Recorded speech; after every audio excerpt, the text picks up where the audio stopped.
ಹಳ್ಳಿಯ ಒಂದು ಸಣ್ಣ ಮನೆಯಲ್ಲಿ ಕಾವೇರಿ ಎಂಬ ಹುಡುಗಿ ಹುಟ್ಟಿದ್ದಳು. ಅವಳು ಇನ್ನು ಆಟವಾಡುವ ವಯಸ್ಸಿನಲ್ಲೇ 14ನೇ ವರ್ಷಕ್ಕೆ ಮದುವೆಯಾದಳು. ಶಾಲೆ, ಸ್ನೇಹಿತರು, ಕನಸುಗಳು ಎಲ್ಲವನ್ನ ಬಿಟ್ಟು ಹೊಸ ಮನೆಗೆ ಹೋಗ್ಬೇಕಾಯ್ತು. ಅವಳ ಗಂಡ ರಾಮಯ್ಯ 35 ವರ್ಷದವನಾಗಿದ್ದ. ವಯಸ್ಸಿನಲ್ಲಿ ಬಹಳ ಅಂತರ ಇದ್ದರೂ ಅವನು ಕಾವೇರಿಯನ್ನ ಮಗಳಂತೆ ನೋಡಿಕೊಳ್ಳುತ್ತಿದ್ದ. ನೀನು ಇನ್ನೂ ಚಿಕ್ಕವಳು, ಓದಲು ಇಷ್ಟ ಇದ್ದರೆ ಓದು ಎಂದು ಹೇಳುತ್ತಿದ್ದ. ಆ ಮಾತುಗಳು ಕಾವೇರಿಯ ಮನಸ್ಸಿಗೆ ಧೈರ್ಯ ಕೊಡುತ್ತಿದ್ದವು. 16ನೇ ವರ್ಷಕ್ಕೆ ಕಾವೇರಿ ತಾಯಿಯಾದಳು. ಚಿಕ್ಕ ಮಗುವನ್ನ ಕೈಯಲ್ಲಿ ಹಿಡಿದಾಗ ಅವಳಿಗೆ ಭಯವೂ ಸಂತೋಷವೂ ಒಂದೇ ಸಮಯದಲ್ಲಿ ಬಂದವು. ಆದ್ರೆ ಜೀವನ ಹೆಚ್ಚು ಕಾಲ ಸುಖವಾಗಿರಲಿಲ್ಲ. ಒಂದು ದಿನ ರಾಮಯ್ಯ ಅನಾರೋಗ್ಯಕ್ಕೆ ಒಳಗಾದ. ಮೊದಲಿಗೆ ಸಾಮಾನ್ಯ ಜ್ವರ ಅಂದುಕೊಂಡರು. ಆದ್ರೆ ದಿನಗಳು ಕಳೆದಂತೆ ಅವನ ಅನಾರೋಗ್ಯ ಕೆಟ್ಟಿತು. ಆಸ್ಪತ್ರೆಗೆ ಕರೆದೊಯ್ದರೂ ಫಲವಾಗಲಿಲ್ಲ. ಕೆಲವೇ ತಿಂಗಳಲ್ಲಿ ಅವನು ಸಾವನ್ನಪ್ಪಿದ. ಆ ಕ್ಷಣದಲ್ಲಿ ಕಾವೇರಿ ಜೀವನ ಕತ್ತಲಾಯಿತು. 16 ವರ್ಷದ ಕಿರಿಯ ವಯಸ್ಸಿನಲ್ಲಿ ಮಡದಿಯಲ್ಲ, ವಿಧವೆ ಎಂಬ ಪಟ್ಟ. ಕೈಯಲ್ಲಿ ಒಂದು ಚಿಕ್ಕ ಮಗು. ಮುಂದೆ ದೊಡ್ಡ ಜಗತ್ತು. ಆದ್ರೆ ಬೆಂಬಲ ಯಾರೂ ಇಲ್ಲ. ಹಳ್ಳಿಯ ಜನರು ಸಹಾನುಭೂತಿ ತೋರಿದರು. ಆದ್ರೆ ಕೆಲವರು ಕಟುವಾಗಿ ಮಾತನಾಡುತ್ತಿದ್ದರು. ಇಷ್ಟು ಚಿಕ್ಕ ವಯಸ್ಸಿನಲ್ಲಿ ವಿಧವೆ, ದುರ್ಭಾಗ್ಯ ಎಂದು ಗುಸುಗುಸು ಮಾತುಗಳು. ಆ ಮಾತುಗಳು ಅವಳ ಹೃದಯವನ್ನ ಕತ್ತರಿಸುತ್ತಿದ್ದವು. ಆದರೆ ಕಾವೇರಿ ದುರ್ಬಲವಾಗಿಲ್ಲ.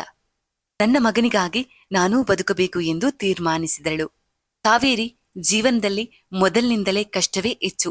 14ರಲ್ಲಿ ಮದುವೆ, 16ರಲ್ಲಿ ತಾಯಿ, ಕೆಲವೇ ದಿನಗಳಲ್ಲಿ ಗಂಡನ ಸಾವಿನಿಂದ ವಿಧವೆ. ಆದರೂ ಅವಳು ಕುಗ್ಗಲಿಲ್ಲ. ತನ್ನ ಮಗನಿಗಾಗಿ ಕಲ್ಲಿನಂತೆ ಗಟ್ಟಿಯಾಗಿ ನಿಂತಳು. ಹಳ್ಳಿಯ ಮನೆಗಳಲ್ಲಿ ಕೆಲಸ ಮಾಡಿ, ಹೊಲದಲ್ಲಿ ದುಡಿ, ಕೆಲವೊಮ್ಮೆ ಒಟ್ಟಿ ಖಾಲಿಯಾಗಿಯೇ ಮಲಗಿದ ದಿನಗಳು ಇದ್ದವು. ಆದ್ರೆ ಮಗನಿಗೆ ಎಂದು ಹಸಿವು ಬಾರದಂತೆ ನೋಡಿಕೊಂಡಳು. ನೀನು ದೊಡ್ಡವನಾಗ್ಬೇಕು, ನನ್ನ ಬದುಕು ನಿನ್ನಿಂದ ಬೆಳಗಬೇಕು ಎಂಬುದು ಅವಳ ಕನಸಾಗಿತ್ತು. ವರ್ಷಗಳು ಕಳೆದವು. ಮಗ ಬೆಳೆದು ಓದಿದ. ನಂತರ ಕೆಲಸಕ್ಕಾಗಿ ಪಟ್ಟಣಕ್ಕೆ ಹೋದ. ಮೊದಲಿನಲ್ಲಿ ಅವನು ಆಗಾಗ ತಾಯಿಗೆ ಕರೆ ಮಾಡುತ್ತಿದ್ದ.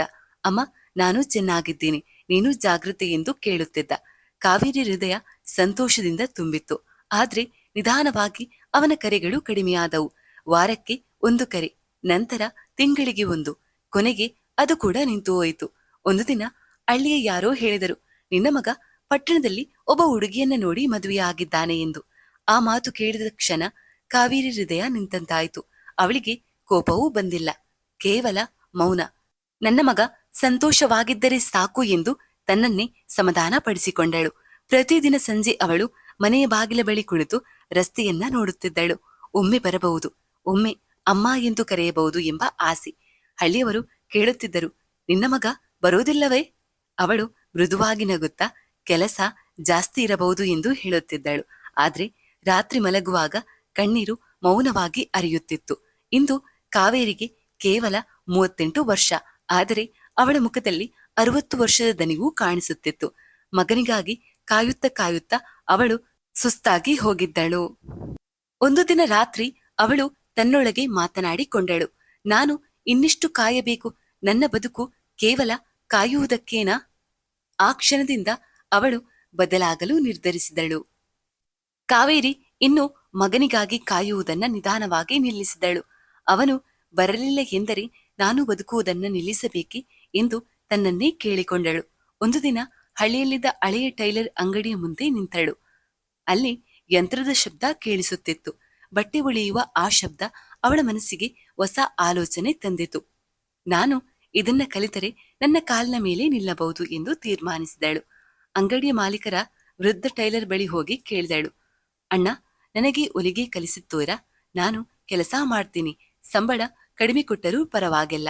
ವೃದ್ಧನು ಅವಳ ಕಣ್ಣುಗಳಲ್ಲಿ ಇದ್ದ ಸತ್ಯತೆಯನ್ನ ನೋಡಿ ಒಪ್ಪಿಕೊಂಡ. ಮೊದಲ ದಿನ ಯಂತ್ರವನ್ನ ಮುಟ್ಟಿದಾಗ ಕಾವೇರಿಯ ಕೈಗಳು ನಡುಗಿದವು. ಆದರೆ ಮನಸ್ಸೂ ಗಟ್ಟಿಯಾಗಿತ್ತು. ದಿನದಿಂದ ದಿನಕ್ಕೆ ಅವಳು ಕಲಿಯ ತೊಡಗಿದಳು. ಸಾಲು ಸೀದಾಗಿ ಹೊಲೆಯುವುದು, ಬಟ್ಟೆ ಕತ್ತರಿಸುವುದು, ಬ್ಲೌಸ್ ಹೊಲೆಯುವುದು. ತಪ್ಪುಗಳು ಆಯಿತು, ಕೆಲವೊಮ್ಮೆ ಗದರಿಕೆಯೂ ಸಿಕ್ಕಿತು. ಆದರೂ ಅವಳು ಛಲ ಬಿಡಲಿಲ್ಲ.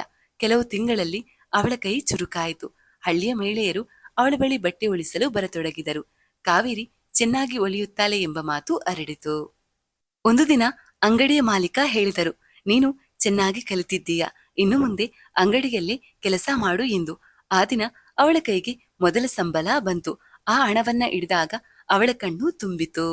ಈ ಹಣ ನನ್ನ ಪರಿಶ್ರಮದ್ದು, ನನ್ನ ಸ್ವಾಭಿಮಾನದ್ದು ಎಂದು ಮನಸ್ಸಿನಲ್ಲಿ ಹೇಳಿಕೊಂಡಳು. ಇಂದು ಕಾವೇರಿ ಯಾರಿಗಾಗಿ ಕಾಯುವುದಿಲ್ಲ. 38 ವರ್ಷದವಳಾದರೂ ಅವಳಲ್ಲಿ ಹೊಸ ಆತ್ಮವಿಶ್ವಾಸ ಮೂಡಿತ್ತು.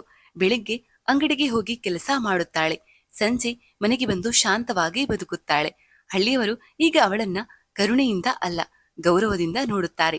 ಒಂಟಿಯಾಗಿ ಬದುಕನ್ನ ಕಟ್ಟಿಕೊಂಡ ಗಟ್ಟಿಯಾದ ಮಹಿಳೆ ಎಂದು ಹೇಳುತ್ತಾರೆ. ಒಮ್ಮೆ ಯಾರೋ ಕೇಳಿದರು, ನಿನ್ನ ಮಗನ ನೆನಪು ಬರುವುದಿಲ್ಲವಾ? ಅವಳು ಮೃದುವಾಗಿ ನಗುತ್ತಾ ಹೇಳಿದಳು, ನೆನಪು ಬರುತ್ತದೆ, ಆದರೆ ಅದಕ್ಕಾಗಿ ನಾನೂ ನಿಲ್ಲೋದಿಲ್ಲ. ನನ್ನ ಬದುಕು ಈಗ ನನ್ನ ಕೈಯಲ್ಲಿದೆ. ಹಳ್ಳಿ ಜೀವನ ಶಾಂತವಾಗಿ ಸಾಗುತ್ತಿತ್ತು. ಕಾವೇರಿ ಈಗ ದುಃಖದಿಂದ ಅಲ್ಲ, ಗೌರವದಿಂದ ಬದುಕುತ್ತಿದ್ದಳು. ಟೈಲರ್ ಅಂಗಡಿಯಲ್ಲಿ ಅವಳ ಕೈಸಲಕ ಎಲ್ಲರಿಗೂ ಇಷ್ಟವಾಗಿತ್ತು. ಅಂತಹ ಸಮಯದಲ್ಲಿ ಹಳ್ಳಿಗೆ ಹೊಸ ಸರ್ಕಾರಿ ಉದ್ಯೋಗಿ ಬಂದನು. ಅವನ ಹೆಸರು ಅರವಿಂದ್. ವಯಸ್ಸು ಕೇವಲ 30. ಶಾಂತ ಸ್ವಭಾವ, ಸರಳ ನಡೆ, ಎಲ್ಲರ ಜೊತೆ ಗೌರವದಿಂದ ಮಾತನಾಡುತ್ತಿದ್ದ. ಹಳ್ಳಿಯ ಜನರಿಗೆ ಅವನು ಬೇಗನೆ ಇಷ್ಟವಾದನು. ಆದರೆ ಒಂದು ವಿಷಯ ಎಲ್ಲರಿಗೂ ಅಚ್ಚರಿ ತಂದಿತ್ತು. ಅವನಿಗೆ ಮದುವೆಯಾಗಬೇಕೆಂಬ ಆಸೆಯೇ ಇರಲಿಲ್ಲ. ಒಂದು ದಿನ ಅವನು ತನ್ನ ಯೂನಿಫಾರ್ಮ್ ಪ್ಯಾಂಟ್ ಹೊಲಿಸಲು ಟೈಲರ್ ಅಂಗಡಿಗೆ ಬಂದ. ಅದು ಸಾಮಾನ್ಯ ದಿನವಾಗಿರಲಿಲ್ಲ. ಮಧ್ಯಾಹ್ನದ ಸೂರ್ಯ ಸ್ವಲ್ಪ ಕಡಿಮೆ ಆಗಿದ್ದ. ಅಂಗಡಿಯೊಳಗೆ ಯಂತ್ರದ ಶಬ್ದ ಮಾತ್ರ ಕೇಳಿಸುತ್ತಿತ್ತು. ಕಾವೇರಿ ತಲೆ ತಗ್ಗಿಸಿ ಬಟ್ಟೆ ಹೊಲಿಸುತ್ತಿದ್ದಳು. ಅರವಿಂದ್ ಬಾಗಿಲ ಬಳಿ ನಿಂತ ಕ್ಷಣದಲ್ಲಿ ಅವನ ಕಣ್ಣು ಅವಳ ಮೇಲೆ ಬಿತ್ತು. ಸರಳ ಸೀರೆ, ಬೆಳ್ಳಿಯಂತಿರುವ ಕೂದಲುಗಳಲ್ಲಿ ಕೆಲವು ಬಿಳಿ ತಂತಿಗಳು, ಮುಖದಲ್ಲಿ ಮೌನ, ಆದ್ರೆ ಕಣ್ಣಲ್ಲಿ ಆಳವಾದ ನೋವು ಮತ್ತು ಗಟ್ಟಿತನ. ಆ ಕ್ಷಣ ಅವನ ಮನಸ್ಸಿನಲ್ಲಿ ವಿಚಿತ್ರ ಭಾವನೆ ಮೂಡಿತು. ಇವಳು ಯಾರು? ಯಾಕೆ ಅವಳನ್ನು ನೋಡಿದಾಗ ಹೃದಯ ಶಾಂತವಾಗುತ್ತಿದೆ? ಅವನು ಮಾತಾಡಲು ಬಂದಿದ್ದರೂ ಕೆಲವು ಕ್ಷಣ ಮೌನವಾಗಿ ನಿಂತ. ಕಾವೇರಿ ತಲೆ ಎತ್ತಿ ನೋಡಿದಳು. ಆ ಕ್ಷಣ ಅವರ ಕಣ್ಣುಗಳು ಭೇಟಿಯಾದವು. ಅವನ ಹೃದಯ ನಿಧಾನವಾಗಿ ಹೇಳಿತು, ಈಕೆ ನನ್ನವಳು ಅನಿಸುತ್ತಾಳೆ. ಅವಳ ಕಣ್ಣಲ್ಲಿ ಅವನು ಕಂಡದ್ದು ಸೌಂದರ್ಯವಲ್ಲ, ಬದುಕಿನ ಕತೆ, ಹೋರಾಟದ ಗುರುತು, ಮೌನದ ಶಕ್ತಿ. ಸರ್, ಏನು ಹೊಲಿಸಬೇಕು? ಅವಳ ಸರಳ ಪ್ರಶ್ನೆ ಅವನನ್ನ ವಾಸ್ತವಕ್ಕೆ ತಂದಿತ್ತು. ಅವನು ಪ್ಯಾಂಟ್ ನೀಡುತ್ತಾ ಹೇಳಿದ, ಸಾಧ್ಯವಾದಷ್ಟು ಚೆನ್ನಾಗಿ ಮಾಡಿ. ಆದರೆ ಅವನ ಮನಸ್ಸು ಹೇಳುತ್ತಿತ್ತು, ನನ್ನ ಬದುಕನ್ನ ನೀವೇ ಸರಿಪಡಿಸಬಹುದು. ಅಂದು ರಾತ್ರಿ ಅವನು ಮಲಗಲಿಲ್ಲ. ಕಾವೇರಿಯ ಮುಖ ಮತ್ತೆ ಮತ್ತೆ ಮನಸ್ಸಿನಲ್ಲಿ ಮೂಡುತ್ತಿತ್ತು. ಅವಳ ಕಣ್ಣುಗಳು, ಅವಳ ಮೌನ, ಅವಳ ಗಟ್ಟಿತನ. ಅವನು ತನ್ನನ್ನೇ ಕೇಳಿಕೊಂಡ, ಇದು ಕೇವಲ ದಯೆಯೇ ಅಥವಾ ಪ್ರೀತಿ? ದಿನಗಳು ಕಳೆದಂತೆ ಅವನಿಗೆ ಉತ್ತರ ಸಿಕ್ಕಿತ್ತು. ಅವಳು ನಗಿದಾಗ ಅವನಿಗೆ ಶಾಂತಿ, ಅವಳು ಮಾತನಾಡಿದಾಗ ಮನಸ್ಸಿಗೆ ನೆಮ್ಮದಿ. ಅವಳು ಕಾಣದ ದಿನ ಅಂಗಡಿ ಮುಂದೆ ಖಾಲಿತನ. ಒಂದು ದಿನ ಅವನು ಮನಸ್ಸಿನಲ್ಲಿ ಸ್ಪಷ್ಟವಾಗಿ ಹೇಳಿಕೊಂಡ, ಮೊದಲ ನೋಟದಲ್ಲಿ ಈಕೆ ನನ್ನವಳು ಅನಿಸಿತ್ತು. ಇದು ದಯೆಯಲ್ಲ, ಇದು ನಿಜವಾದ ಪ್ರೀತಿ. ಆ ದಿನದಿಂದ ಅವನು ಆಗಾಗ ಅಂಗಡಿಗೆ ಬರತೊಡಗಿದ. ಒಮ್ಮೆ ಬಟ್ಟೆಗಾಗಿ, ಒಮ್ಮೆ ಮಾತಿಗಾಗಿ. ಅವನಿಗೆ ಕಾವೇರಿಯ ಶಾಂತ ಸ್ವಭಾವ, ಗಟ್ಟಿತನ ತುಂಬಾ ಇಷ್ಟವಾಯಿತು. ಒಂದು ದಿನ ಅವನು ಕೇಳಿದ, ನೀವು ಇಲ್ಲಿ ಎಷ್ಟು ವರ್ಷದಿಂದ ಕೆಲಸ ಮಾಡ್ತೀರಾ? ಕಾವೇರಿ ಸ್ವಲ್ಪ ನಗುತ್ತಾ, ಜೀವನ ಕಲಿಸಿದಷ್ಟು ವರ್ಷದಿಂದ ಎಂದಳು. ಅವಳ ಕತೆ ನಿಧಾನವಾಗಿ ಅವನಿಗೆ ತಿಳಿಯತೊಡಗಿತು. ಚಿಕ್ಕ ವಯಸ್ಸಿನಲ್ಲಿ ಮದುವೆ, ಗಂಡನ ಸಾವು, ಮಗ ದೂರವಾಗುವುದು ಎಲ್ಲಾ ಕೇಳಿದಾಗ ಅರವಿಂದನ ಮನಸ್ಸು ತಟ್ಟಿತು. ಒಂದು ಸಂಜೆ ಅರವಿಂದ್ ಧೈರ್ಯವಾಗಿ ಕೇಳಿದ, ಕಾವೇರಿ, ನಾನು ಮದುವೆ ಬಗ್ಗೆ ಯೋಚನೆ ಮಾಡಿರಲಿಲ್ಲ. ಆದ್ರೆ ನಿಮ್ಮನ್ನು ನೋಡಿದ ನಂತರ ಜೀವನ ಅಂದ್ರೆ ಒಬ್ಬರನ್ನೊಬ್ಬರು ಅರ್ಥ ಮಾಡಿಕೊಳ್ಳೋದು ಅನಿಸ್ತು. ಕಾವೇರಿ ಬೆಚ್ಚಿಬಿದ್ದಳು. ನನ್ನ ವಯಸ್ಸು 38, ನಿಮ್ಮದು ಇನ್ನೂ ಕೂಡ ಚಿಕ್ಕ ವಯಸ್ಸು. ನಾನು ವಿಧವೆ, ನನಗೆ ಮಗ ಕೂಡ ಇದ್ದಾನೆ ಎಂದಳು.